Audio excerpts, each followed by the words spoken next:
ការបញ្ចប់គួរគឺមានន័យថាបញ្ឈប់ផ្ទៃពោះអត់ឲ្យបន្តដំណើរទៅមុខទៀតទេគឺធ្វើឡើងដើម្បីសង្គ្រោះទារកនៅក្នុងករណីដែលយើងស្ទើរទឹកភ្លួខាស់ទឹកភ្លួឲ្យគ្រូពេទ្យថ្លឹងថ្លែងទៅថាអាចនឹងធ្វើឲ្យកូនខូចនៅក្នុងពោះឬក៏ករណីខ្លះទៀតគឺកូនលូតលាស់ស្វិតតូចទៅអាយុផ្ទៃពោះកាន់តែធំតែកូនបែរជាអត់លូតលាស់ហើយបែរជាតូចអញ្ចឹងក៏គាត់មានឱកាសនៅក្នុងការខូចអញ្ចឹងហើយគេបញ្ចប់នៅត្រឹមហ្នឹងដើម្បីឲ្យកូនហ្នឹងមករស់នៅខាងក្រៅចាមួយទៀតនោះគឺធ្វើឡើងដើម្បីសង្គ្រោះម្ដាយឧទាហរណ៍ថាម្ដាយមានជំងឺបេះដូងជំងឺលើសសម្ពាធឈាមខ្លាំងមានជំងឺបំរុងក្រឡាភ្លើងអីជាដើមអញ្ចឹងបើសិនជាទុកតទៅទៀតម្ដាយអាចមានគ្រោះថ្នាក់អាហ្នឹងគឺគេត្រូវធ្វើការបញ្ចប់គល់ដើម្បីសង្គ្រោះម្ដាយនៅមានករណីខ្លះទៀតធ្វើការបញ្ចប់គល់ដើម្បីសង្គ្រោះម៉ាក់ផងសង្គ្រោះទារកផងឧទាហរណ៍ថាស្ត្រីមាន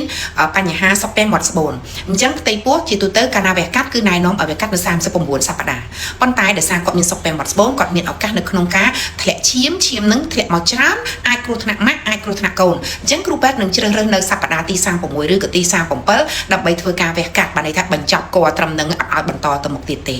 នឹងនៅក្នុងករណីមួយទៀតគឺនៅពេលដែលអេកូឃើញថាកូនរបស់យើងនឹងគឺមានភាពមិនប្រក្រតីពីកំណើតនឹងធ្ងន់ធ្ងរដែលមិនអាចរស់រានបានទេអញ្ចឹងគ្រូពេទ្យត្រូវតែធ្វើការបញ្ចប់គល់ឬមួយក៏យើងមើលឃើញនៅត្រីមាសទី1ទី2ឬក៏យូររហូតដល់ត្រីមាសទី3ដោយសារតែគាត់ប្រហែលអត់បានទៅមើលពីមុនមកអីចឹងឲ្យតែឃើញពឹបគឺគ្រូពេទ្យធ្វើការបញ្ចប់គល់ដូចគ្នាអញ្ចឹងនេះគឺជាលក្ខណៈទាំងប្រមាណយ៉ាងដែលសម្រាប់ឲ្យគ្រូពេទ្យធ្វើការសម្រេចចិត្តថាត្រូវតែបញ្ចប់គល់ចារៀនស្មុគស្មាញបន្តិចសង្ឃឹមថាអូននឹងយល់ណាជូនពរសុខសប្បាយទាំងអស់គ្នា